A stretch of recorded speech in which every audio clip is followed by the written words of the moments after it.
The meaning, the word philosophy comes from the Greek philosopher Pythagoras, who traveled from Greece to Egypt, to Mesopotamia, and to India. And when he was on this traveling, he began to call himself a philosopher, a lover of wisdom, or a searcher of wisdom. And this means that originally philosophy is a humble devotion to wisdom, to insight. That is a way of living according to insight and searching for insight. When you live in a devotion to wisdom, you will be able to transform your life and reach a higher state of existence. And this is also what I'm trying to do in therapy, help people to gain insight into themselves, not just insight as something that concerns knowledge, but something that is very practical. And I think this way of understanding philosophy was original in Greece, India, China, and Africa until a few hundred years ago. So then Western philosophy somehow, in my perspective, began to degenerate. It began to become purely theory. And I think philosophy in the modern Western world has lost something. It has lost the practical ambition to live according to wisdom. It has become pure theory. And I think that's why so many people think that philosophy becomes abstract and detached from what we are doing. Originally, philosophy was also practiced as a kind of therapy in order to gain a better life, release oneself from suffering. Whereas I think some modern philosophy is a way of getting problems instead of getting rid of them. And I think something has been lost there. So I've been very interested in the way you can practice philosophy as a way of life, not just Western philosophy, but also Indian, Chinese, African philosophy, and so on. And we have lost this attachment to, or this search for wisdom in our times. We have become so occupied with knowledge and technology, also within philosophy, that we have lost the ability to see what is beyond the surface, what is beyond the surface of everyday life. And I think this means that a lot of people feel lost, disoriented. And the only way of getting rid of this fundamental feeling of being lost and disoriented is to search for the roots and search for what is behind. And I think we need to reinvent this search, the original sense of philosophy.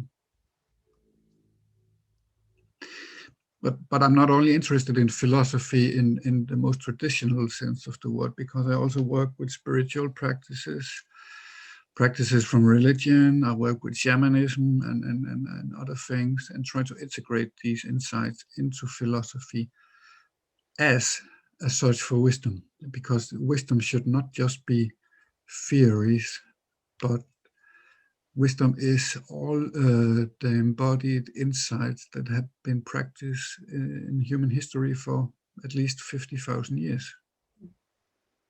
So I think the problem with defining is that the concept of existence has been lost somehow to existential philosophy.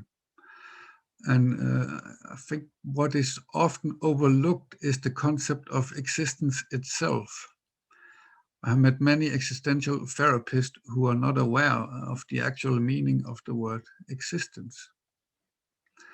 And perhaps this is because it's almost being forgotten in the history of existential philosophy. But I think that the most original and the first existential philosophers had a very clear understanding of this idea, Kierkegaard and Nietzsche. And existence means stepping forth or standing forth, stepping into the light, And this is actually a very ancient spiritual idea that goes back to the beginning of civilization and even before that. So existential therapy is about helping people to stand forth and step into the light. And this means that we tend to live in the shadow, or we tend to live in darkness. We tend to live in hiding from ourselves. And therapy is accompanying people to become more clear to themselves, to step forward. So this is my interest in existential philosophy, but I think this idea of standing forth, of stepping into the light, has been lost to a lot of existential philosophy, especially within the tradition of existential phenomenology.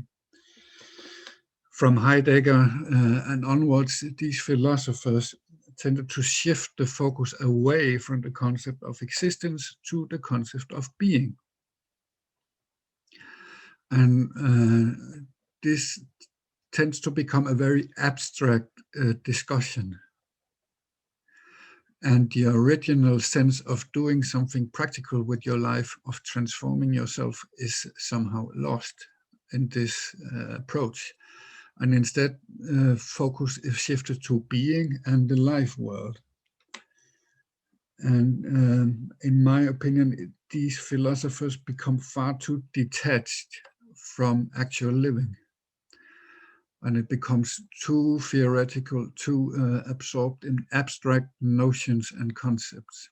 And I think this is a shame, because the concept of existence and existential philosophy, that is the philosophy of existence, has a potential that is deep, but that is lost if we just get caught up in trying to clarify the client's life world or the client's being. Along the way, I got more and more interested in widening the scope, because traditional existential therapy tends to be also a bit narrowly focused on modern Western existentialism. And I think that's a shame, because the history of philosophy and religion contains such rich wisdom that is lost if we become too dogmatic and too narrowly focused on a very limited range of modern European philosophers.